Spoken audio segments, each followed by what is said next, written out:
All right, welcome to Collector Therapy. I'm here with Jay. He's been a comic book collector since 1988. Jay, how you doing? Hey man, I'm good. Glad to have. Thank you so much for having me. Of course, and I appreciate you coming on, being my first guest. I'm really excited for this. Like I said, I just want to get to the heart of who we are relative to this niche hobby we have. So, you said you're from Los Angeles, California. You said you were Yep. collecting since 1988. So, what are some early memories you have? When did you know this was going to be like a big thing, big part of your life? Yeah. No, it's a kind of a weird thing because I would say collecting comic books kind of spawned a career. One of my cousins from the Bay Area, from San Francisco, came down just to visit us, and me and my cousin, we weren't into comic books at the time. We didn't know what we were into, to be honest. I guess just watching cartoons. And my cousin was maybe like 5 or 6 years older than us at the time. We might have been like 6 or 7, so he probably was like 12 or 13. And this is circa 1988 when X Men was really big and all the other Spider Man books were really good too. But Mm, he showed us a collection of his books and he explained it to us and why it's so cool. And at the same time, he was really into drawing the books as well. And that's where it kind of blew our minds because he was actually a really good artist and he can draw very similar to some of these comic book artists. mhm. And it just blew our minds right away. And to be honest, that was the fork in the road for me and my cousin because we kind of went into the creative world when the rest Yeah. of our family did not want us to do that. We decided to go to art and film school. I went to school for design, and my cousin went to school for film. And to be honest, that day itself redirected our entire trajectory for our careers. So So he again, 1988 from comics till today, and it kind of generated what we do as far as our work. So he showed you what is capable of accomplishing, and that sparked you. Yeah, yeah, I did, and this was a kid doing it, and of Yeah. course we were kids, and we're like, okay, let's. We were all in at that point. Did you start practicing like illustration and creation at that point? Oh yeah, I did. We all got our line papers, folded them in half, and tried making our own books. Right? Oh We yeah, tried yeah, making our own zines, and the storylines were very like image quality, Rob Liefeld storylines. One person versus a million ninjas. That's all we did. All yeah, we wanted was the action, right? Just yeah. draw Big muscles on ideas. Yeah, Yeah, just draw muscles on guys and just have them versus a million ninjas. I can relate. Yeah, I can remember trying to draw my own comics, coming up with my own superhero ideas. Oh, Definitely. awesome. Do you ever show them off to anybody? No, God, no. I mean, I don't know how old I was, but they didn't look good. I think I must have them somewhere. Oh, I hope Maybe you a few do. of I hope you do, them. man. You gotta post that. I think you would do an injustice to the world if you didn't show off your first comic. I'm gonna try. I'm sure I got something from way back when. My Yeah. crappy like, and then back then too. Me and my cousin would kind of battle the characters. It's like, what's your Mhm. character do? And these are just clones of characters that already exist. So it's like, Yeah. what does your character do? Oh, he's got sharp claws. It's like, oh, that's Wolverine. And it's like, no, but Yeah. he could fly. It's like, oh, you got a flying Wolverine? Yeah, and then he's also cosmic, because Cosmic Spider-Man was big. And it's like you just keep adding the layers. Like, no, my character does it too. Yeah. Okay. Yeah, it's fine. So, did you start going out and collecting more at that time as well? Yeah, so at that point, we didn't have any comic book stores around us. At least we didn't have the means to drive to a store. It was like a brand new world, so we're like, where do we start? Hmm. And the closest place that could be a comic book store was either the grocery store or a 7-Eleven. My grandma used to babysit us all the time, and this is when it was non PC. She would have to go get her cigarettes, and we would walk with her to go get cigarettes. But just as like a thank you to me and my cousin, she would buy us each a comic book and Slurpees. So the 7-Eleven was our comic book stores, and those were newsstands, and so they were pretty ripped up. And you get spine ticks and you get bent comics, but it didn't matter as long as we Hmm. were building our collection just similar to our other cousin in the Bay Area. And then the other comic book store was the grocery store. So right next to your wrestling magazines and your, I guess, Game Pro or Electric EGM magazines, you get your comic books, which were a little bit more lighthearted. These weren't Marvel books at the time. They were like your, I don't know, family friendly children's cartoon comic books. So Mhm. I and I still collect those till this day, and I think it's probably the reason why is because it was way back then. I would get my golly, what's that? What it's on Riverdale. What's Riverdale? Archie books, right? Archie, yeah, yeah. Yeah, so it'd be those books or something Disney related, and I still get those books today, and I attribute it to way back when. So yeah, I guess my comic book collection grew only to what 7-Eleven and a grocery store can provide. And yeah, and that's probably how a lot of people started too, just finding Right. that old school wire rack at the convenience store and seeing what they had. And Yeah. Yeah. interesting how you earned it by you know keeping helping your grandmother keep up that habit, and and she'd reward you. That's fun. Right, yeah, and mind you, this is the '80s. I grew up in the Yeah. '80s and '90s, so in the '80s, it was totally fine, man. Oh yeah, sure. Okay, so when around that time, what sort of characters did you identify with? What were your favorites? Well, what's funny was that my absolute first book, and I still have it today, and it's the most ripped up condition. I silly puttied it. I did that whole thing where I did the relief from silly putty, and I drew over it with tracing paper. My God, and I know that's like absolute blasphemous in today's world, but it was Batman number 423. The infamous McFarlane cover. Uh, Yes, yeah, yes, I yeah, think I know what you're I talking still about. have it. It is super ripped up, and Yeah. I mean, as usual as is, I guess Batman was my first go-to. I didn't really start getting into the Marvel books until maybe like I needed more violence in my Yeah. comics. Yeah, everything was lighthearted, like I said, from the grocery store Archie books. So it started out with everybody with capes. You got your Superman, you got your Batman, and then I kind of parlayed into, yeah, I think I needed something slicing or something laser, more Yeah. muscle. I need more muscle. So then Yeah. I would say Batman was kind of my first go to. Okay. Yeah, And so you said you were under 10 years old at this point. And yeah, right around 7, 8 years yeah, old. and I can recall being that age. I liked, let's say Spider-Man, for example. I liked Okay. Spider-Man as much as any young boy would like Spider-Man. Uh But huh. as I got older, and like you said, like you get older, you want more darkness, more edge to your characters. Right. I wouldn't say. I would say I'd started to really identify with a character, like really hold them close when I Sure. first discovered Daredevil, and Ah. I was probably 12 years old. I Okay. think 12 years old. I went to see the Ben Affleck movie for my birthday, Oh wow. and yeah, and I remember seeing the poster for the movie. I don't know what we saw. We came out of a movie theater. I saw the poster, and immediately I'm like, "That's the coolest thing I've ever seen." And Yeah, then you know what? I mean, the notoriety that Ben Affleck gets, that actually was a pretty good movie. parts of it hold I up definitely. yeah, yeah, and obviously we got a better Daredevil as of late, of course, and that would be Hmm. an even better movie now. But totally. And what made you identify with Daredevil? Like, what connected with you as far as personality go? Yeah, okay, that's my guy. Right after the movie, I grabbed Daredevil Yellow and trade. I was Ah, like, I need more of this. We immediately went to Barnes and Noble, grabbed Daredevil Yellow, nice, um, nice. immediately hooked. And I mean, the Daredevil Yellow is a pretty, you guess you could say, more of a lighthearted story. It's kind of classic, right? It's just a bad guy versus good guy kind of thing. And I Yeah. think getting into Frank Miller's Daredevils when I really started to identify with like the darker side of that character. Mhm. Mhm. When I read Born Again, I still remember like I don't remember the whole story, but I distinctly remember the Karen Page side of the story, Okay, I know what you're and talking about.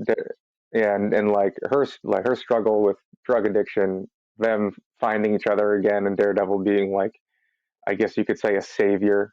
You could say I had a savior complex when I was younger, especially. But just looking at like that character as a protector, as a hero, and seeing that really viscerally in writing, like Frank Miller's writing, would keep bring a much darker edge to, it's more than just stop the bank robber, stop the bad guy from taking over the world. It's like, all right, protect this person who is hitting their rock bottom, and like and being there for that in a much darker setting. So I really started to identify with stuff like that. Oh, But that's mm, great. I mean, it yeah, and you know, it's tried and true with Frank Miller. I think he really him and Alan Moore in the '80s. They really redirected of what a comic book should be written as. And I agree with you. I 1 trillion% agree with you. Like Daredevil became a vigilante, and he became a little more closer as a human being than a superhero. mm. And I know exactly what you're talking about, man. That's awesome. So what would you say you have as you got older? Did you identify more with characters? Did you see yourself in them? Did you want to emulate anything?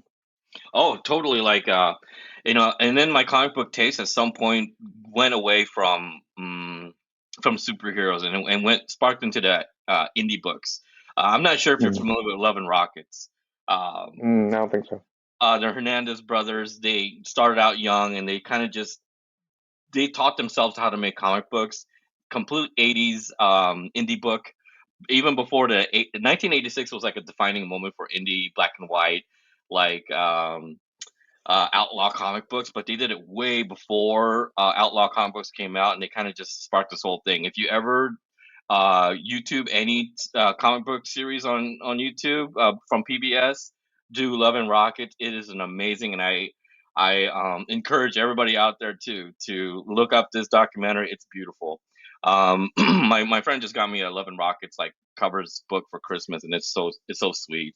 But at some point I got really into Indy's book because and the same thing with you. I started connecting more with these characters on a deeper sense. Like you said, you love the Mm. whole savior portion of Daredevil, and you connected with that. Like it made it more human, made it more realistic for you instead of just a superpower over strength and all this Mm. other stuff. It became more like no, there's reasons why these people do the things they do, and it's not because they just need to sell books or they need to be super heroic. It's more real, and so Love Yeah. and Rockets identified with me because the area that I grew up in Los Angeles was very similar to what the Hernandez brothers were showing in the books, and I've gotten enthralled since then. So indie books for sure. Love and Rockets is a big one for me. Love and Rockets. I'll have to look that one up, and it makes Yes, sense please do. considering you have the inspiration to create. You might as well get connected to, especially the like you mentioned, the Hernandez brothers, pretty much Hmm. starting from scratch, like teaching themselves. Um, Sounds like something you definitely connect with and inspire to be. Yeah, absolutely, Um, man. yeah. All right, cool. So you mentioned, I don't know, you mentioned you took a break. What age were you when you stopped? Yeah, it was tough too. I would probably say, and also embarrassingly, I kind of stopped because none of my friends were into comic books anymore. It was kind of like Hmm. a child thing. Yeah. Oh, I would say like maybe '99, and also the industry was tanking too. There was a lot of uh, publishers that weren't releasing anything good, and I'm sure you've heard about like the crash of the '90s, and it was all spec and how like how Image and Valiant and all the four like McFarlane, Rob Liefeld, Jim Lee, and I don't know whoever else you want to put on your fourth artist Mount Rushmore. Um, Mm. they all kind of chased the money and chased the oh Mm. I can oversell you, and the gimmicks became harder and stronger, and the Death of Superman was a big one of that, and Death Made Red from Valiant and Image was a big one too, who kind of crashed everything. Well, the bubble Hmm. burst, and then the industry tanked, and then the storylines became the same way. The storylines became less and less interesting. The characters were overblown, too much action, not enough substance, that kind of thing. Hmm. So my interest also dwindled too. I would say around 99 is when I kind of stopped collecting. I obviously had to save money for school supplies for college, and um, and then I would sprinkle in a couple interests here and there. If I pass by a comic book store, I'm just going to go and browse, but not buy or talk to Hmm. anybody. And also the industry was just changing at that point. Like oh boy, like Walking Dead became big early millennium, and then that whole indie self-publishing thing kind of sparked, and then kind of came back in like the year 2020, the late 2020s during the pandemic. It was my pandemic hobby. Hmm. Had free time, had some time to read, and I was like, hey, I think the first book that I bought from a long time because everybody was kept talking about it was Paper Girls. Oh Again, yeah, whole indie thing, right? yeah, Got Paper Girls, and then I was like, this isn't bad. The art's been really good, and then I noticed like everybody's art is really good. What happened here? Back when I was collecting comics, it was only four people that drew well, and everybody else sucked. yeah, It was like this Marvel standard of how to draw, and how to draw was terrible. But you got your McFarlane, Eric Larson, and Jim Lee's, and then everybody's book was good, and then indie books were hot, and then horror books were really good. And I was like, what's going on and here? And then yeah, exploded my mind. And then the biggest thing that really got gave me back into books was the fact that everybody was cool. You go to a comic book store and they're not the pretentious Simpsons comic book guy. yeah. Who There's, don't there's a much bigger audience now. Yeah. Yeah, and the diversity of it, and also girls were collecting comics, and there's a lot of variables that attributed this for sure. I'm sure it's possibly the whole anime thing too, that kind of Hmm. like sparked everybody's interest. Everything kind of merged together, and it just became, well, what are you into? And then Yeah. like streaming content kind of falls into that as well. You can have some cold-blooded friend who doesn't care about life, but then they really like something very heartwarming, and you're like, "Whoa, how did that work out?" But that's what they're Mm. into, and you don't want to discourage it. You want to encourage it to encourage connection. So it was like, great stories, great artwork, the explosion of sending all the stuff via internet, and then culturally diverse. And then I'm like, I'm all in again. This feels like Yeah. it's actually, in my opinion, comic book collecting today is so much better than it used to be. When I I in agree. the in the in the 80s and 90s, when I used to go to comic book stores, it was a very uh narrow-minded person that would go in there, and they would rip on you off the books that you liked. There was no way I could talk about Love and Rockets in a usual comic book store if I ever stopped into one. I mean, yeah, you'll definitely get your geek that would like it too, your Kevin Smith and whatnot. But everybody else was just like they would just rip on you, and the comic book guy, the Simpsons comic book nerd guy, existed at every comic book store. Now it's like, Oh, yeah. yeah, I think you're free to dive into whatever you want. That's a good point, and I've definitely noticed that myself. Just especially, I would always attribute it to the MCU, and Yeah, yeah. like people like these actors. It's easier for them to connect with that, and then that leads into more. Well, let's try a comic book out. Let's see what this is all about. Oh And my god, totally. I totally agree with and you. definitely to your point, like indie books are huge right now, and Yeah. I feel like every month there's a new Image title coming out, and it always looks interesting. Right. Like yeah, It's the talent coming out is crazy, and then just self-publishing market's huge. Like there's so much opportunity. What do you think about doing it yourself? What would you do if you wrote a book? Well, I mean, because crazy works now. You couldn't discourage somebody like, "Oh, what's your book?" It's a sword wielding guy in space, and he can breathe in space. It's like, okay, let's do it. And it's Yeah. like, have you ever been interested since you read all these books and you're so ingrained in it? Would you ever write your own book? I've started to write a treatment Oh, several times and always give up. I'm it's okay, like, man.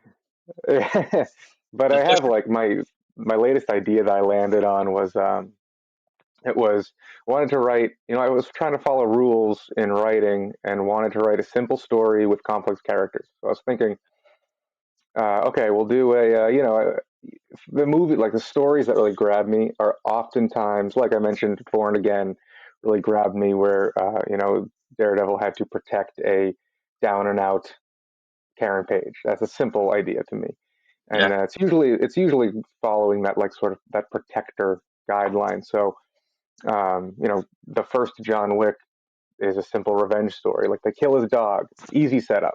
Now let's Yeah. get the rest going. So I Right. was thinking, okay, let's have a married couple have to save their kid.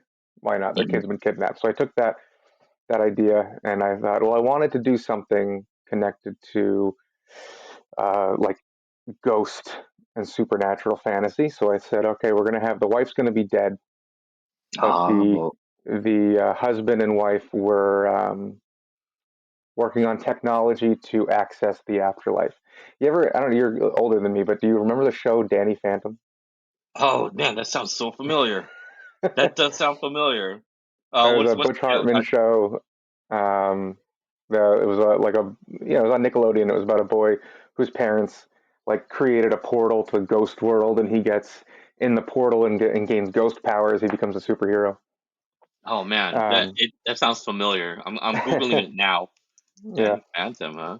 Okay, For go some for reason, it. I took Oh yes, yeah. I know what you're talking about. You I know what remember you're that? talking Yeah. about. It's a cartoon. Yep, yep, yep.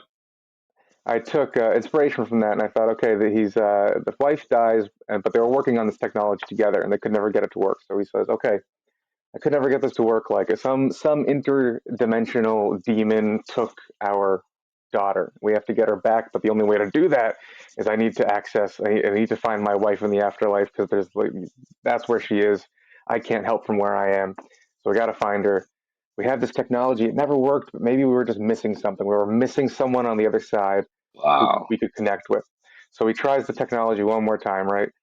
Finds her. They're able to connect. It works.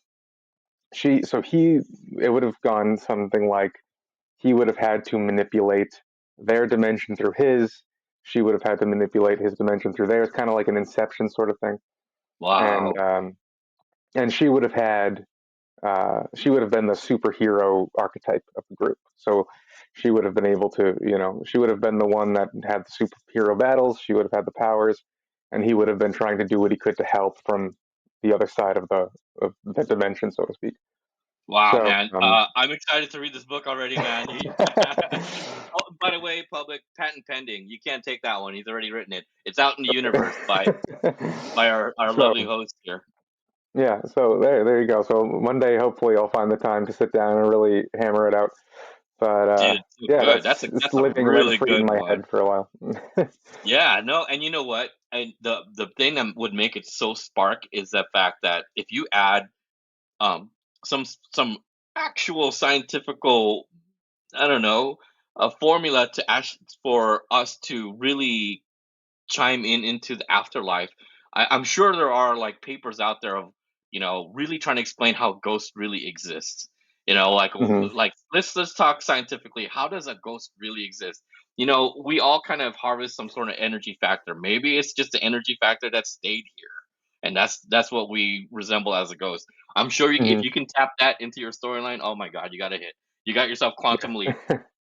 Yeah. Well, that's a good point that when you bring up energy, because that was a big thing where it was like, oh, maybe she can convert souls into energy and utilize them as power. But the only way Oh she could do that is if they agreed to it. So would add some moral choice to every time she had to use her powers. Like, yeah, man. do you know who Ragman is from DC Comics? Yeah, yeah. It was the same idea. Every time he uses his powers, he damns the souls that make up his suit of rags. So every Dude. time he did something was a moral choice for him. Right, and And he I always carries liked those that souls. concept. He carries those souls in his cape. Yeah. Yeah, so So good, beautiful. Well, if it doesn't work on Image, you got DC to help back you up. I know, right? Yeah, Uh, nice. but yeah, so I mean, yeah, that's my idea. Did you ever create anything, complete anything, almost complete anything? Oh, other than the one guy versus a million ninjas. Yeah. No, I would say that the writing part is not really my forte. I definitely like to talk, but I don't know if I could really like sit down and start scripting out. Maybe you know what? I haven't seriously tried it. So, who knows? Who knows? I went into the design world. Design is Hmm. basically art structured.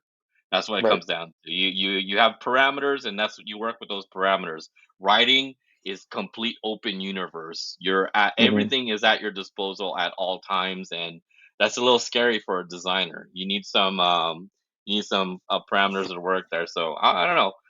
Maybe my million ninjas can tap into your storyline, and well, that's the action part of it. I'll get Rob Liefeld to back me up. Yeah. So if I ever get this thing written, would you be a potential hit up for an artist? Oh boy, I'm gonna let me get my charcoal and Conte crayons out, and let me see if I could do something. Most of my art now is digital, so we'll see. We'll Mhm. see, man. Yeah. That'd be great. Here All it right. goes. This podcast also turned into a working session.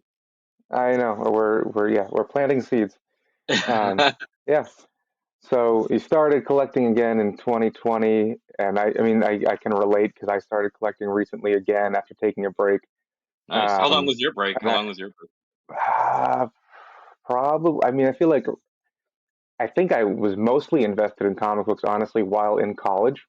Okay. Wow. And I know, right? That was what I did. I had me and a group of friends, and every week we went to like we had two LCSs in our area that I still go to today, Nice. and then we have Newbury Comics. I don't know if you have Newbury Comics over Oh there. no, is that like a franchise comic book Yeah, store? they're a chain, so they started in Boston, Oh, and I cool. used to go there. But like, if you talk to comic book collectors, they'll all be like, "Newbury Comics isn't a real comic book store," and I'm like, "Yeah, I kind of agree with you." but Oh, okay. so It looks we would like go to it looks like Newbury. it's. Oh, I've seen people do like YouTube hauls from Newberry. It's kind of like an Hmm. all media store, right? They do Yeah, pops and yeah, yeah, records. Cool. yeah, exactly. But we go to the local LCSs every week, and I mean that's what we did.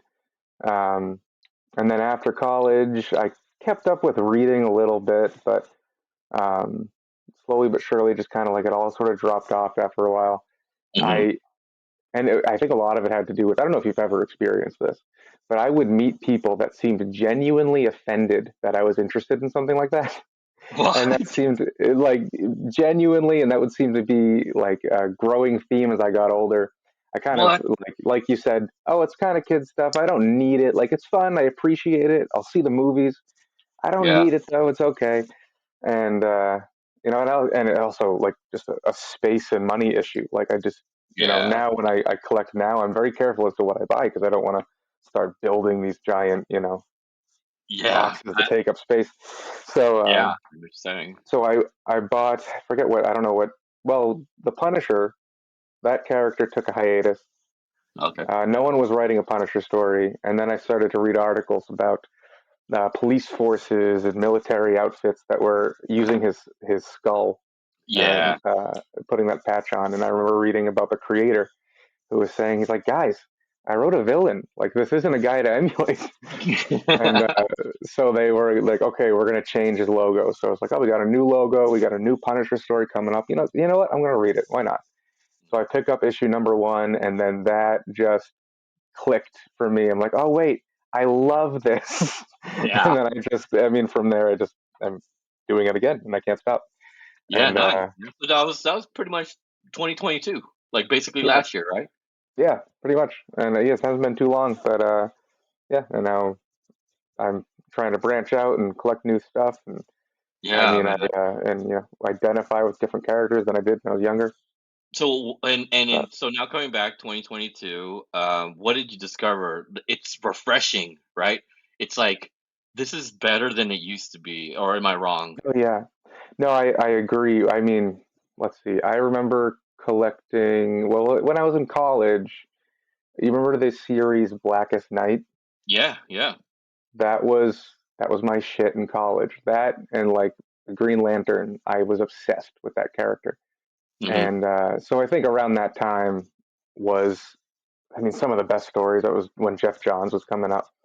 But I think reading, like going to conventions or going to comic book stores, like you said, it always just kind of felt alienated from the rest of the world. Like you had your quintessential comic book guy, or Yeah, you had, um, other people looking at you like, really, you're into that? right. And it always kind of felt different. But like to your point now, like I have so many different locations that sell that I never knew about. I have so many, and still more locally that I can find from antique stores to flea markets to LCSs. Hmm. It's just ever growing, and I'm just meeting so many people that are interested. A lot of younger people that are interested. When I Hmm. go to Newbury Comics now, I see people at the at the comic rack that I would have never thought I would see before. Yeah, It the just soccer kind of mom. Yeah, the yeah, soccer right. mom's there. Yeah. I was at an antique store the other day in Cape Cod. Um, I just went to I was like, oh, there's last time I went here there was a few boxes. Maybe I'll find something. But now everyone's selling books and Yep. everyone's paying attention to prices and everyone's taking care of them.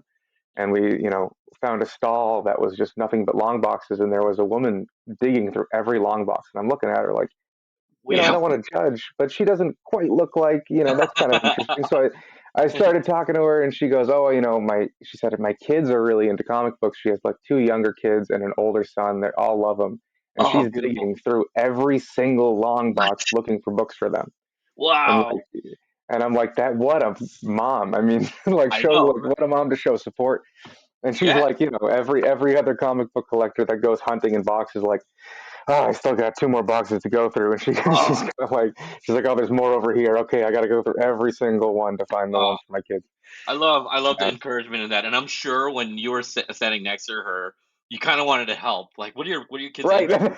What are your That's kids what I'm into? here. You're like, Okay, trust me, I got this. Like, I can help yeah, you. I could really Yeah. help you out. And obviously, they're kids, so you're like, okay, PG if anything, nothing PG Yeah. 13. Yeah, you can definitely help out. And here's another part that kind of really helped was the Funko Pop. So I'm looking at these Newberry Yeah. comic stores, and I know they're everywhere. They're like weeds. They kind of just Hmm. grow everywhere, and it's uncontrollable. But you need the Funko Pops to get that extra income into the store. If nobody's into comic books, they may be into Funko Pops, and everybody does it. Hmm. Barnes and Nobles is a victim of it too, and not like it's a bad thing. I have a couple. I got a Galactus a Funko Pop. Actually, it's a Mighty Mug. This is an older one. This is a precursor to Funko Pops, but you have to have them. But at the same time, what I'm trying to get to is that Funko Pops kind of bridge the gap between toys and pop culture and geekiness. So it's like it's so usual, whenever anything is brand new in the world, we just got to get used to it, right? It's got to be normal. And I felt like Funko Pops kind of normalized the geeky person and Mm. made everything kind of merge because yeah, you have your very weird, Spider-Man variant there, Funko Pop character, but then you have Bob Dylan. So now you're like Yeah. crossing an older generation with a new generation. You guys are kind of collecting the same thing, and without even knowing it.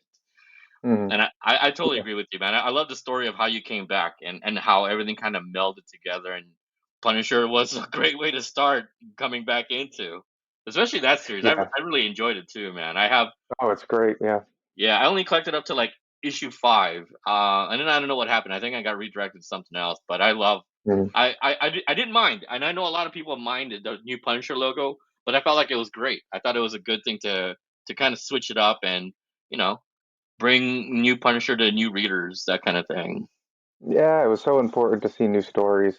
And, Yeah, and totally. I mean, Chip Zdarsky brings those new stories and all the titles he's writing right now. So I Yeah, was very and pleased to see And sorry something to, different. to to bring up another point that you said too, like it's like you're offending these people sometimes when you're into comic books. I was talking to a coworker the other day, and he kind of like he's like, oh, I don't know what we're talking about. Oh, I know, because we're talking about TikTok because I'm kind of tasked to do TikTok videos for what I do for work, and it's kind of parlays into what I do for Instagram. Is I'm a content creator for my job.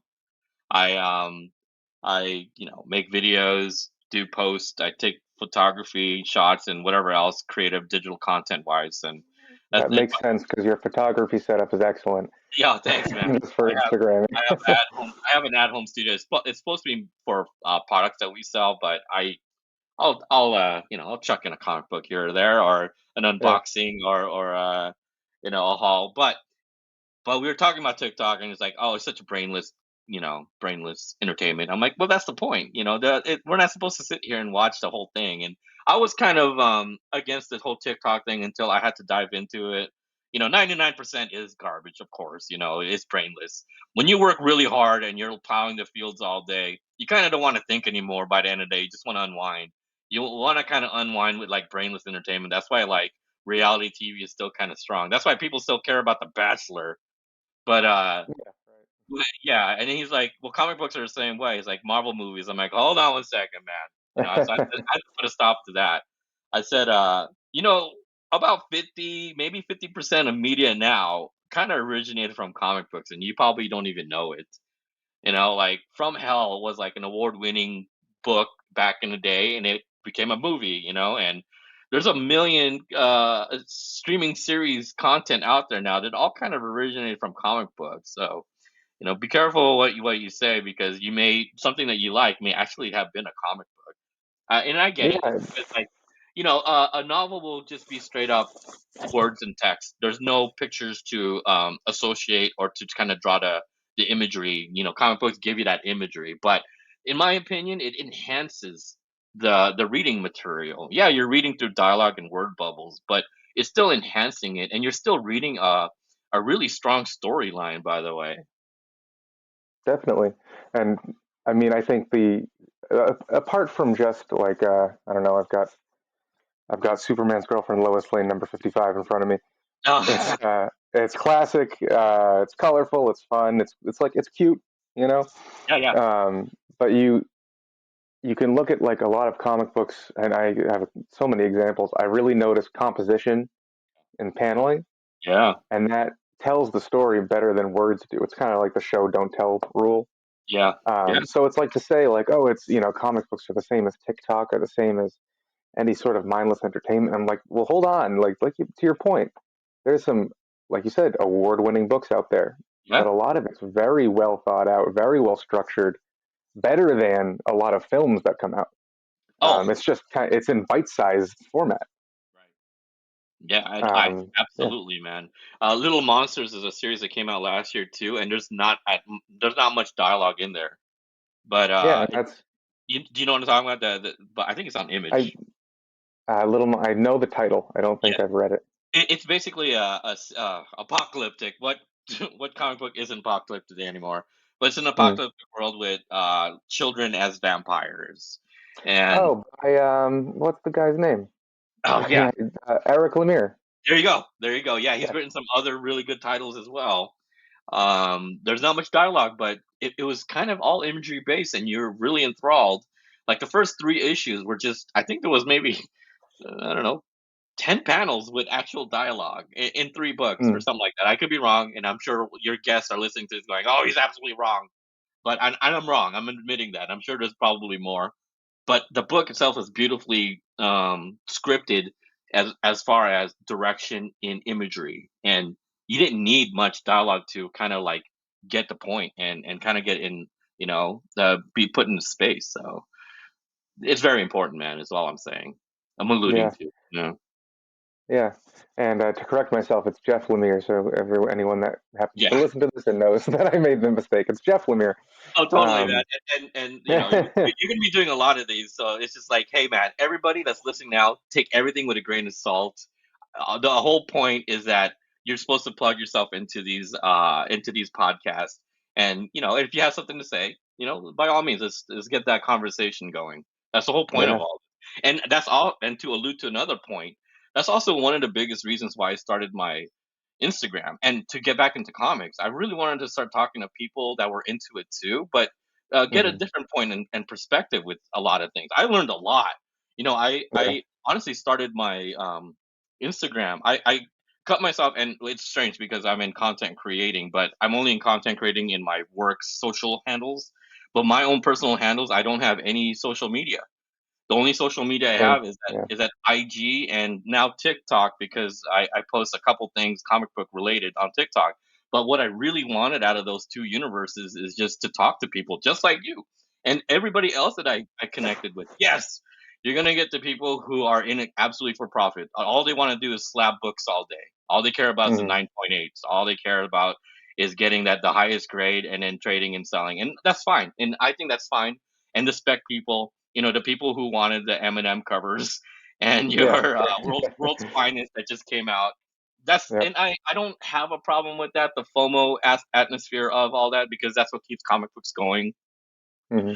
But all I want is just a conversation. I pride myself on long term, long form conversations. One of my favorite things in the Hmm. world is just to park it with a beer and just judge people from a distance. Yeah. People watch. Yeah. Yeah, Same. people watch, And man, and yeah. and I'm sure you got that. That's why you inspired you to start this, right? You just wanted to talk to more people about this. Exactly. I just wanted to talk to people, and Yeah, I would love to have some of the big influencers or big spec people on here, people that right. seem to be a little more money oriented, just to get to know them better, like what's behind because it's easy to judge, Yeah, so I'd like to see what's behind it a little bit more. Yeah, Um, I guess that's, the business too. We do have to get mm, insight on that as well. yeah, oh, Yeah. definitely. Yeah, I'd love to make huge sales. Why not? But yeah, to get into because those people are really hard workers, and They it's are. easy to look at them and go like, oh, it looks too commercial now, or it's No way, man. No well, way. too influential. But it's yeah, go ahead. From like maybe 4 or 5 comic book stores around me. We have a lot in SoCal, and we're very spoiled in that way. And that's probably why I'm able to kind of go and dig so much. At any given time at my disposal now, I have like 5 comic book stores, and we just really enjoy it. For some weird Yeah, reason. But the thing I know that in the East Coast, you guys get really good back issues. yeah, Whenever if I ever go down to your area, I'm definitely hunting for those back issues.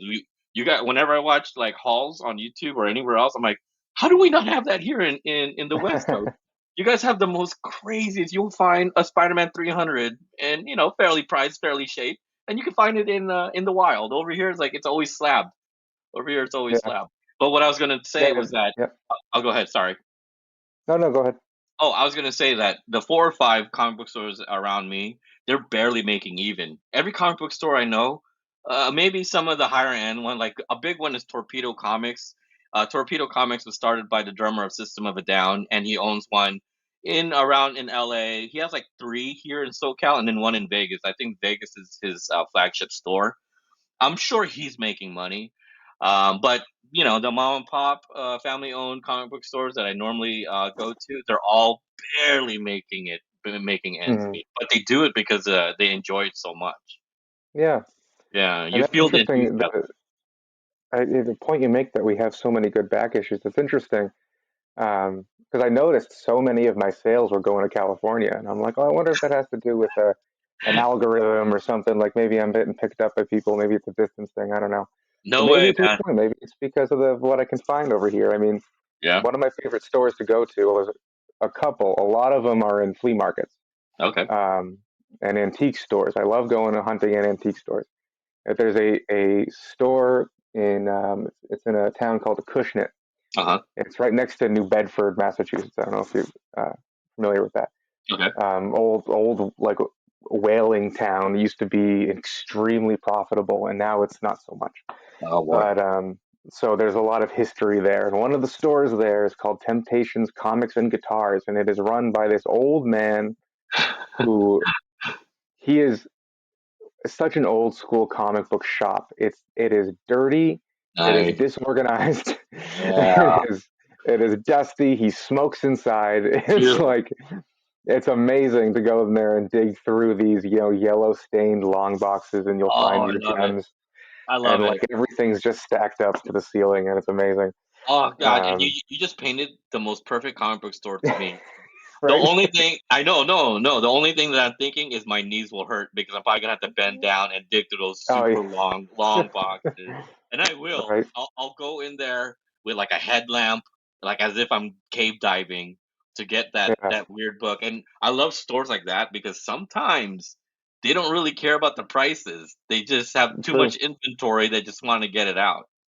I have found some great deals. I found Ooh. it on my wall as a framed Wolverine #1. I No. bought it. I bought it in the frame. It's.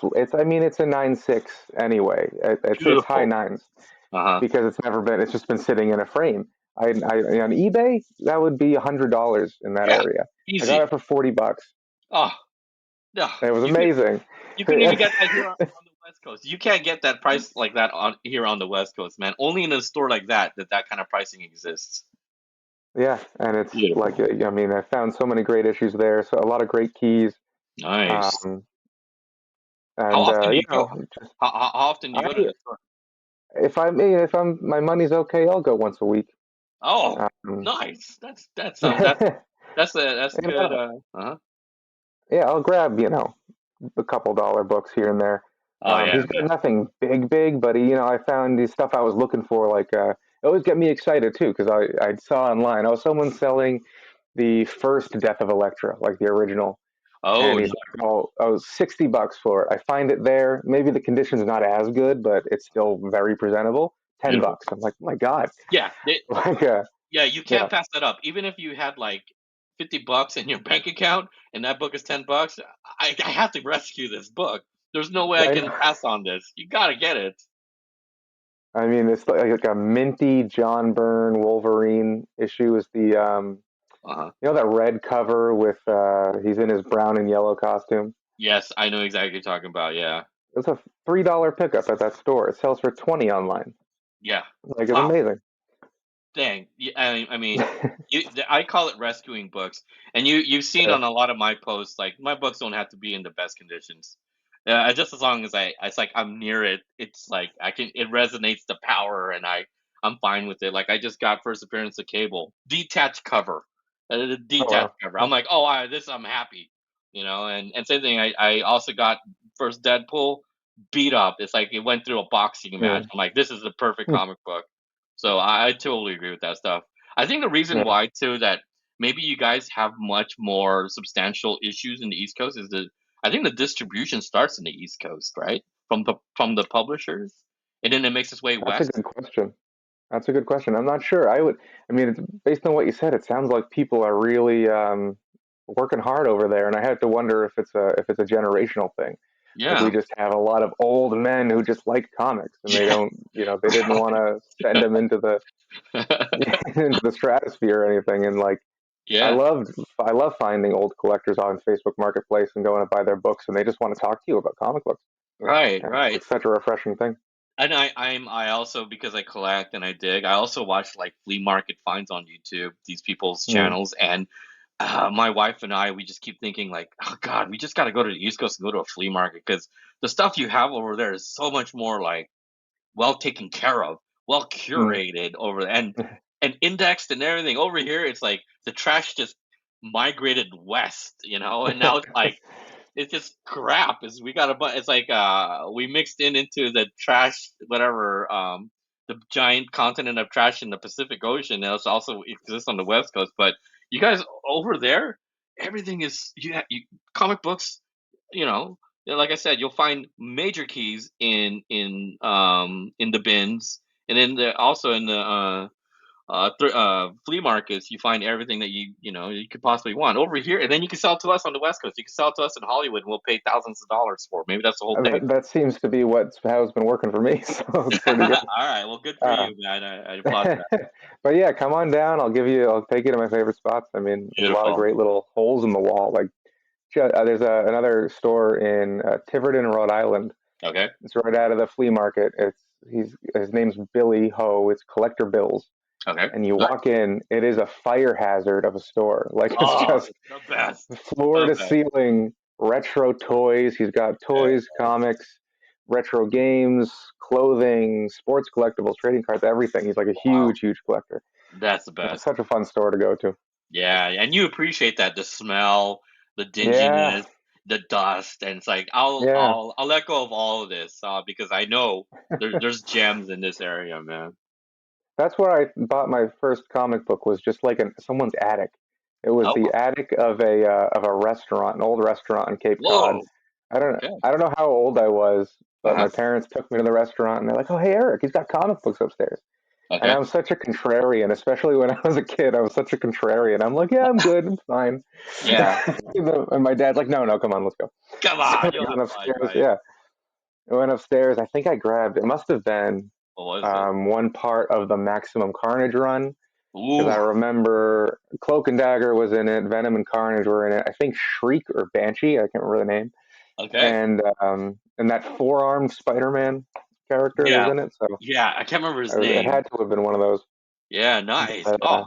That's definitely a Mark Bagley issue. I'm trying to think like, is it 346 or something like that? Or actually, it has to be over 361 because that's first Carnage. So it's probably like 370 something is one of the could first be. Amazing Spider-Man, right? I'm pretty sure. Okay, nice, Like, man. yeah. Oh, that's a But good yeah, way that to was the first start. one.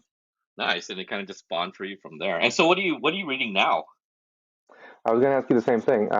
So what I'm reading now is well, I read online, and I usually collect. I collect like notability and cover art. like Hmm. physical stuff. I don't read a lot of the physical stuff I have, so I read most. If I read it, it's online. Hmm. And my biggest titles, in fact, I can even just pull up my list and read right from my list. Um, let's see. I mean, I keep up with Daredevil, Nice. regardless of who's writing it. I keep up with Daredevil, um, the Punisher. Oh, okay. I've been really getting into Superman. Like, I want to find good Superman stories because I'm a dad now, Yeah. Okay. and I relate to that the quintessential dad character, that dad superhero. So Yeah, I I want to totally read the feel good Superman stuff. that. Try to find that. So let's see. I've been reading a couple of. Oh, Vanish has been excellent. An Image Oh, comics. yeah. I think I have Um, issue one, but then I stopped on that one. Let me see how the cover looks like. Image comics. Oh, yes, I do have the first issue on that one, but I didn't collect. I know like a couple issues came out afterwards. I think they're on issue 4. yeah, and I mean that's following the trend that the Boys has set Hmm. as like gritty, violent. You know, these superheroes aren't really heroes, Yeah. kind of trend, and it Hmm. does it in a lot of different ways and really separates itself. It's very good. Donny Cates is an excellent writer. Oh, of And course. then Rogue Sun has been fun. I've been trying to get into Image's superhero teams. Like Hmm. I want to get like I want to support that because I want you know Image is such a great onboarding for readers. I Oh, want totally. and they have so many new ideas for heroes. And they're so open. Um, They're so open to anything. yeah, They definitely. definitely transformed from your Rob Liefeld, anything superhero team crap art crap stories to now they're like world renowned for the books they put out. So absolutely, I feel like anything at Image now kind of works. Yeah, I mean it's something for everyone. Junkyard Joe has been Hmm. excellent. I agree. I Um, love Junkyard Joe. Junkyard Joe. I want to go back to Geiger. I think I read the first issue or two. I wasn't too into it. I want to Yeah. give it a second chance. Um, I mean, the current Batman run's been great. Chip Zdarsky's excellent in writing. Um, World's Finest. I'm a out of everything. I'm a huge DC fan. Like a diehard DC guy. I've Beautiful. got an old edition of the DC Encyclopedia. Oh, I've got another. I forget what they call it. Um, Year to Year Chronicle. Two thick books sitting on my desk. Um, like I said, I was obsessed with the Green Lantern. nice. I hold him close to my heart.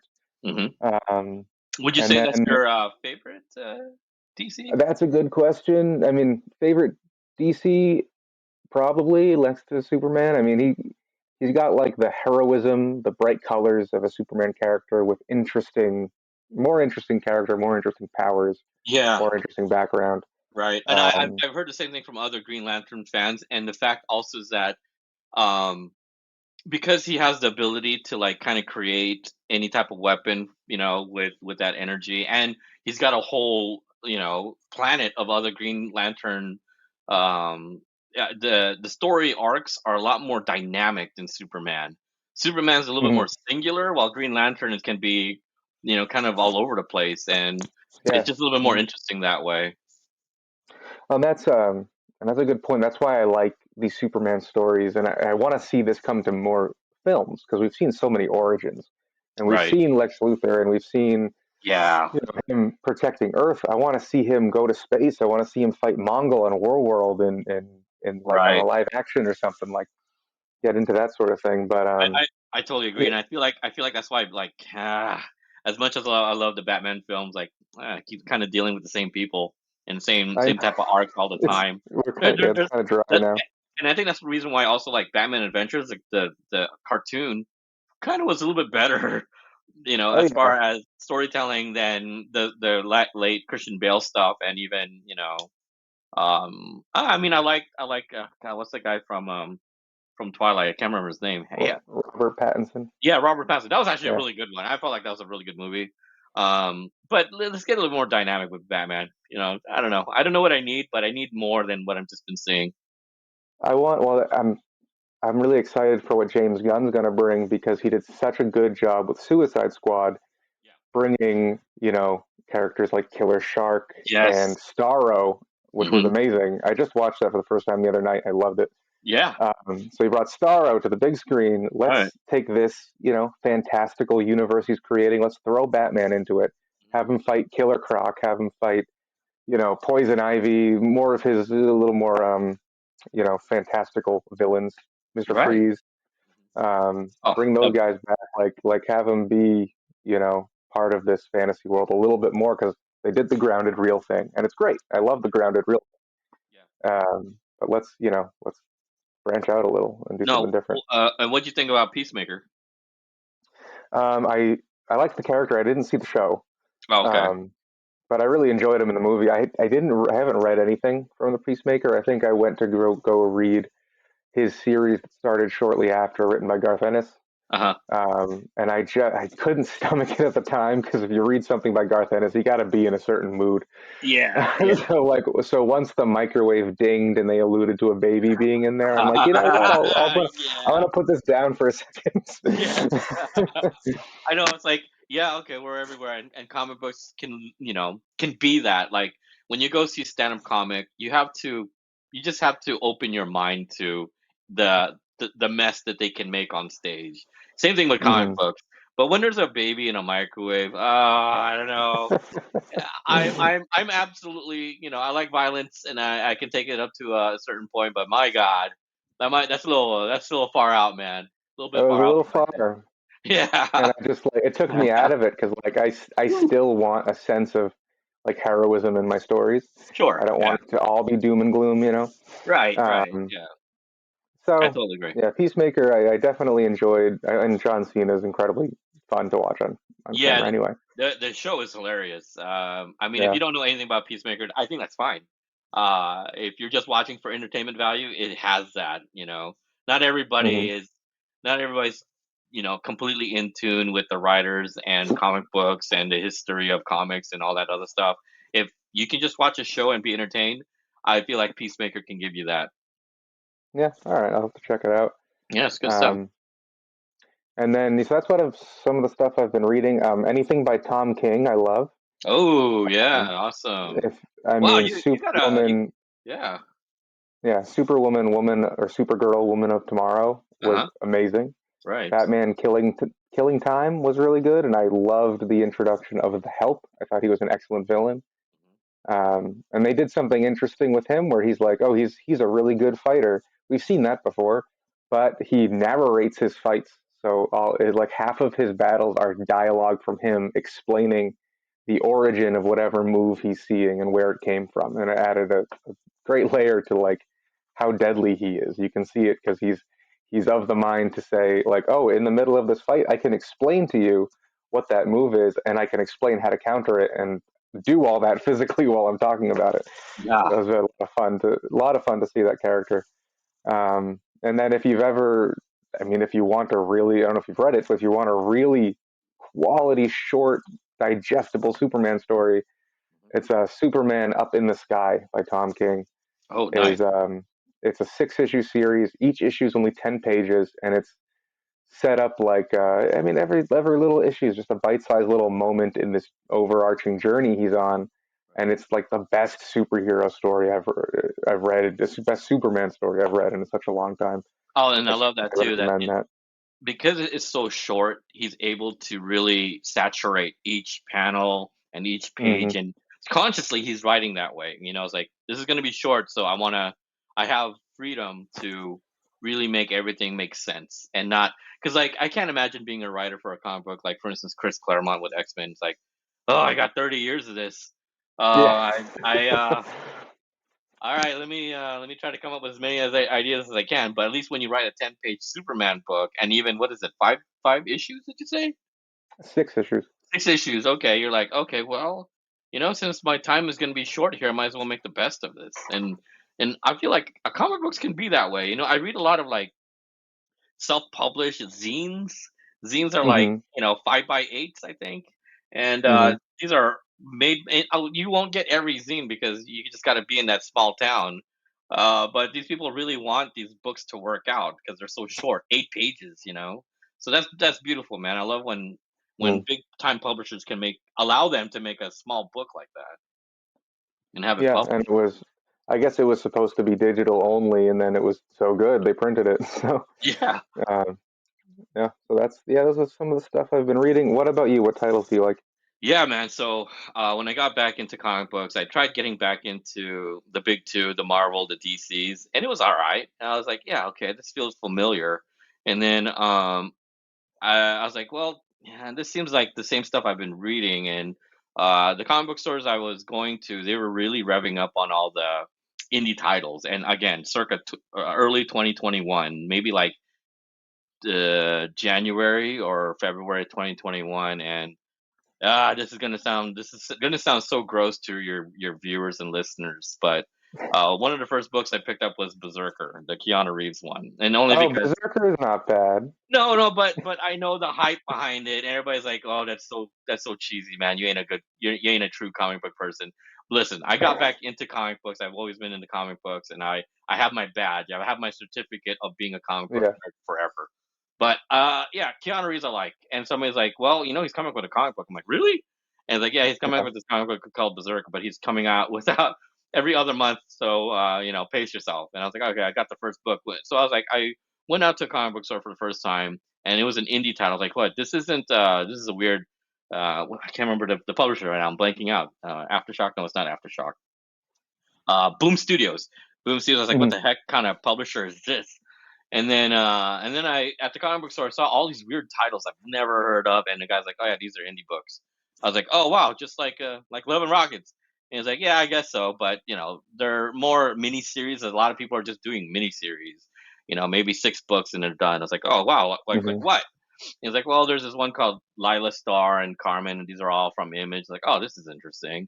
And then it kind of, yeah, I was reading Lila Star, and I was like, whoa, this is weird that they would make a book about this. And then Carmen, it's like everything dealt with the afterlife, and everything was very hyperbolic and superficial and really out there. And then it parlayed into horror books, and then like, Mhm. God, I need to go through. I have like a giant cabinet full of these books, and I have my runs like Geiger and all this other stuff. So sorry to Mhm. parlay into what I'm reading now. I just got into Black Cloak. I know that issue just came out. It's by Kelly Thompson, who's won an Eisner. Reading that, and I think it's actually really good at the moment. Oh, I have my stack of books here. Give me a second. Just kind of flipping through. Same thing. I've been getting to like really old DC stuff, and I didn't. I was like, what's going on here? The 30th anniversary of Death of Superman. Well, I lived through that, and the hype was just get the book Mhm. because it'll put you through college. Yeah. Believe us, it'll be very Yeah. valuable in the future. But It'll be $10. yeah, now it's yeah Yeah. for sure. You get the 10.0 slab. It's like $10. Um, but if you read the issues before the Death of Superman, I feel like there's something to kind of to get back into this, and I feel like some of the stuff I've been posting have been Superman books, um, Same. Yeah. right? And then even after the death and like the aftermath of him coming back and all the other Supermen who have kind of been formed because of that, I was like, oh wow, this Yeah. this is actually not that bad as much as I used to. Maybe it was just the hype at the time that made it sound so bad, and people didn't like the whole spec thing and how comic books were dying. So, Black Cloak, sorry, Superman, old Superman, uh, post and pre-death, I think were really good. Mhm. A weird one for me, and The I know, '90s Superman, basically. yeah, 90s Superman. I know you're not much of a Marvel guy, but I know you read your Marvel books. But I've been Mhm. really digging back into Marvel Comics Presents. Uh, I don't know if you know this book, but you basically get like 4 comic books in one comic book. It gives you Yeah, I have a it's few basic issues. Yeah. yeah, it's basically a Wolverine book. You get like 5 pages of Wolverine, and then whoever else wants to write a story or do art for. But when I used to do or go to 7-Elevens, they would always have a Marvel Comics Presents because this is like your variety show. You get a little bit of everything, and you get it for a buck 25 or $1. And to a kid, you're like, sweet. I get to Mm. get a Daredevil book and a Wolverine book, or I get to have X-Men with the Avengers in one book. So I've been slowly collecting Marvel Comics Presents again. Okay. And then I'm also discovering that a lot of them are actual key issues. I just posted Mm. one today on my Instagram. It's Marvel Comics number 95, and it's the origin of Wolverine's yellow suit, and it's like, Oh, oh, that's, really? yeah, that's pretty cool. And then one I thing I need also, that now. yeah, yeah, grab it. It's cheap, please. And Yeah, and and yeah. another thing too that I like to post on my Instagram is these are cheap books, man. Yes, we all Hmm. can't get the first appearance of Wolverine, but you can get the first reason why he got his yellow suit. How about that? Yeah. That's a little bit of fun. Um, Another thing I love about Marvel Comics Presents is that it always introduced brand new writers and brand new artists to the world. Like, I'm not sure if you're too familiar with every artist out there, but like Sam Keith and Jay Hmm. Lee, they first did their runs on Marvel Comics Presents. And, I mean, at the time, Rob Liefeld was a young guy and he was able to really showcase his artwork when it was good, when he actually can Yeah. draw feet, when he can actually draw correct anatomy. He actually did it really well on Marvel Comics Presents. And if you kind of look through every single one, there is kind of minor, super minor keys on each one of these MCP books. Hmm. So been really digging back into that. God, I really want to That's give where your Weapon X comes in, doesn't it? say it again. Yes, Isn't and that yes. yeah.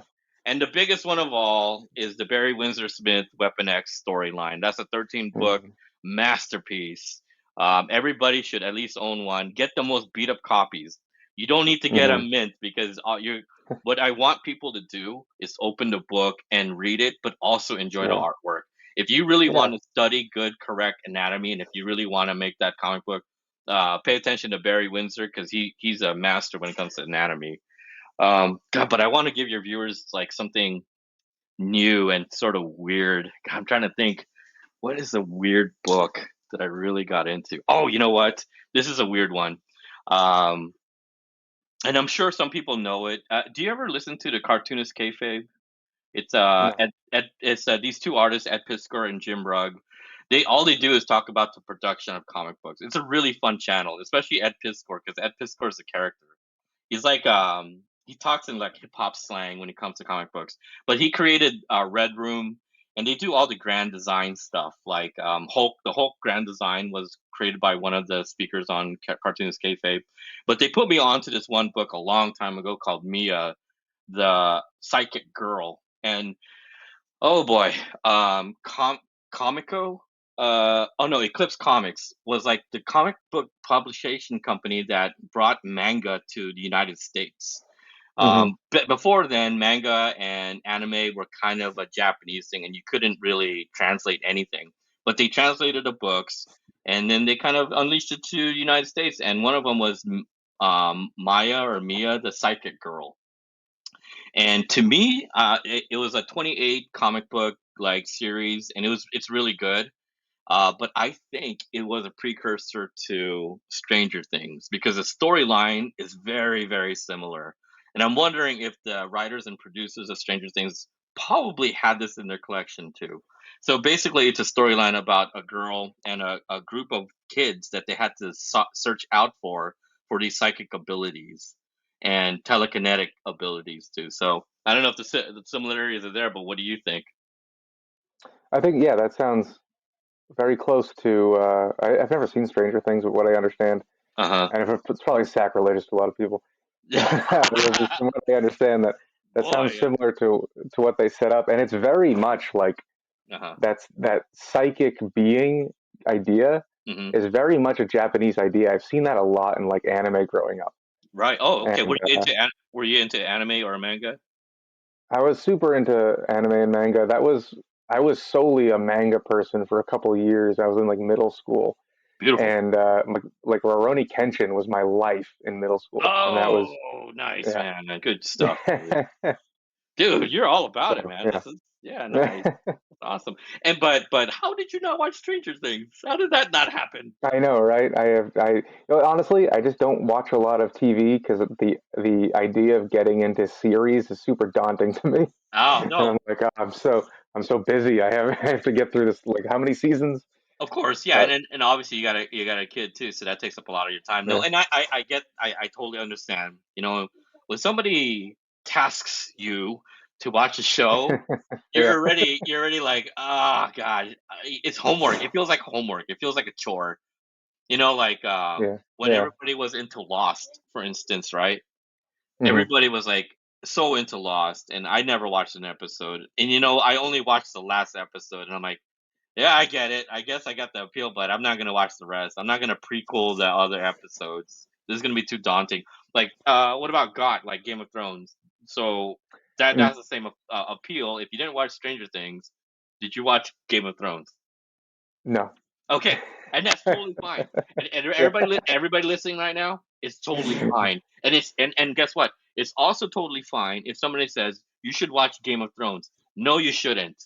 It's You should just watch when you have the time and you feel like watching people dying. If you feel like Right. watching that, then watch Game of Thrones. And if you want to watch, kind of every psychic show you've ever seen where somebody has a superpower and they're projecting their hands and doing their thing, then watch Stranger Things. But if you don't want to watch it, you don't have to watch it. And don't task people or give people homework to watch a show, especially It's like, coworkers. yeah, it's like buy what you love, watch what you love. Like Yeah, yeah. it all connects. Can I just take your word for it? Like you have to watch Stranger Things. Like, no, I'll just take your word for it. I'm fine. I'm I fine with think no knowledge. Uh I watch a lot of things about people talking about shows and movies than I do the actual shows and movies. huh. I've already seen it. I've Yeah. listened to you. Right. Right. Like strange. Sorry. Reaction videos. Right. If you watch those. Yeah, Yeah. I'm fine. like podcast style. Like Hmm. Red Letter Media is a big one for me. Oh, nice. But yeah. All right. So I bookmarked Black Cloak. I'll have to check that out. Yeah. Black Coke is. Um, I hope it does well. It's only done one issue, but that first mm, issue, and I'm probably alone in this. It's not bad. It's not bad. I can see this going places. Because you know how like Luna Rockets. every year has that one book. Like last year, it was 8 billion genies, and Yeah. it was like the sleeper hit. I don't know if it's a sleeper hit, but like the year before 2021, it was Stray Dogs, and maybe Yes, I these are all remember image titles, but Stray Dogs became a big hit, and now the price went down. You can probably get Stray Dogs #1 for like $20. The same thing with 8 billion genies. You could probably get for like $20 for issue one, 9.8. that. But Yeah. I'm hoping Black Cloak could be that sleeper hit this year. And since we're in a brand new year, I'm wondering like, ooh, I wonder what's coming up with everybody, especially I with think your. Go ahead. yeah. Well, I think you bring up books that you think are gonna push for the year. Sure. I have my eyes on Nemesis Reloaded. Oh yes. Um, following I mean, Mark Millar is already successful when it comes to movies and Yeah. TV, and it follows the trend of the super violent superhero. So I Yeah, have my eyes on that. But no, totally, totally, and you don't ever want to see the villain win, but with his stuff, yeah, you kind of do. You either want the Joker to yeah, win or you want his characters and I would love to see already. I would love to see a series of based completely on this, and it could just be ultra violent, and I'm fine with that. yeah, yeah, it's fun. Yeah, it's fun, man. Um, all right, so man, over an hour. That's pretty good. Oh my god, is it I already an was hour? Yeah, I was worried it wasn't going to be very long, but that's pretty good. Sure. So I figure I'll wrap this up. Okay. Um, before we go, I want to know if you have any grails you want in your lifetime. Oh well, I mean, we all want that Action Comics #1, right? No, No, sure. and then get $4 million. No, I uh, mean, as far as an obtainable grail that could possibly work, just through determination and saving money, and maybe a couple trades here hmm and there. And I think everybody kind of wants, and because maybe I'm kind of on the whole mutant thing, it's probably just Hulk 181 at the moment. hmm It doesn't have to be a good one, but I don't want it slab. Slabs you can get Okay. so easy. Everybody slabs, and I don't have nothing against slabs. I just can't open them anymore. I mean, I can, Right. but then I'll ruin the grading and everything else. But I personally don't own a slab book, because I like to go back in, dig in, smell the comic, how old it is, and Yeah. I know that's kind of creepy, but Oh no, God, it's amazing. it's a bit, yeah. I know. I think I saw Comic Tom. He had like a scented candle of comic books. I'm like, that's not a That's a bad great thing. idea. That's a That's a good great idea. idea. I think I want that too, man. But I want it could be low grade, detached cover, but I want a complete, point .5 issue of Hulk 181. I would say, as far as the Hmm. Grail goes, that's probably a good one to have. I would frame it. I would put it outside in the living room with all of my wife's decorations. Just my one comic book would be Hulk 181. All right. Yeah, I'd say it's a pretty good one, and it's such a great cover. Yeah, yeah, it's iconic. It's Yeah. red. I have the facsimile, but they'll suffice until then. Is it safe to say? Can I ask you that, or did you want to kind of reveal that later? Now you can ask me. That's cool. Okay, yeah. Well, how Um, about you, man? What's your and you I've know what? got These grails don't have to be your absolute number one. It could just be one of your grails, right? yeah. I Okay, think then in that case, yeah. What is one of your grails? one of mine that I've been thinking about lately is I can't remember the number. It's Showcase presents the first appearance of Hal Jordan. Would be Oh, something great to have. yeah. I had a chance to own like Green Lantern number, like, I don't know, it was 2 or 3 from a local shop, and someone picked it up before I could. I'm like, Oh my God. but, And is that just because you just weren't there in time? I mean, they got it pretty like much, next. yeah, Wow, yeah, that's a dope cover too. I mean, yeah. if there's any Green Lantern iconic cover and what represents Green Lantern, it's definitely that one. Him swinging It's that so much better rocket. than his. Yeah. Right, it's so much better than his first issue, where Yeah. it's him and a giant clown on the cover. I'm like, God, this looks lame. Yeah, But, totally. You didn't like the cape, huh? You didn't like the cape? Okay. oh, not Alan Scott, but Okay. I Hal think Jordan. it was Green Lantern #1 of Hal Jordan's run, and Right. on the cover, I forget the villain's name, but he's basically a giant clown, and it Yeah. just does not fit the character to me. Yeah. But Well, yeah, there's but some covers out there that's super iconic, and you go, why did they choose this? Like, I think it's like Superman #1. It was like 1988 John Byrne cover, and it's just like Superman on the ground, and he's like, yeah, kind of in pain while this skeleton, radioactive skeleton, is hitting him with kryptonite. Like that's the yeah, worst cover Metallo, for. yeah. No Superman #1 collector wants to have that as the first cover, but this one's pretty good. I'm looking at eBay right now. 1.8 is at 2,700. So I don't know if And you care I for the think I could grades, achieve but that. yeah, you Yeah, can achieve I that, think I could right? achieve that as long as it Obtainable. presents well. If it's like, Yeah. got a big chunk out of the cover, I don't want that. But if I can see the whole picture, I'm pretty much happy. And I before have, before we end, how does your wife take your comic collecting? I mean, do you talk about this stuff all the time? yeah, good question. Um, so every time I come home with a haul, she's Oh the no. one I share it with, Okay. and she is incredibly supportive every time. And she's like, "Yes, I want to see what you got." Yeah, not right. And And it could go on deaf ears at some point, but at the same yeah, time, you're like a little kid at that point, right? yeah. And I'm like, and this is why this is cool, and I got this, and this price is really good. Nice. And then And obviously you're yeah, going through rabbit holes. You're going like, well, because what's his name is in this one, yeah, and it explained the reason why this is happening in that universe, and you're like, yeah, cool. yeah.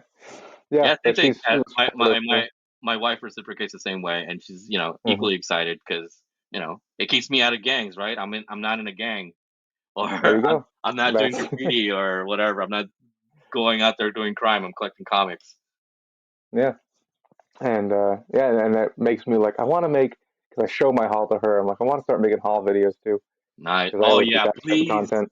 You're doing a disjustice to the world by not showing off what you picked up today. And to me, I am ultra curious about everything, especially when somebody flips through the books because I want to see like how you traveled. I think that's why I Hmm. love seeing haul videos. Where did you travel? How did you get to this point? Obviously, you can get nothing but Green Lanterns, and it makes sense. But sometimes in the halls, you see an oddball, you see a Yeah, curveball, and they're going, "Whoa, whoa, where did that come from?" It's like I I just like just posted a I just like curveball today. It was Spider Maniac versus Bat Maniac. oh yes, I saw Uh, that. That's and like such a weird little thing in a dollar bin, and I'm like, you know what? Yeah, I need that. yeah, it's like Um, loony enough for you to have, right?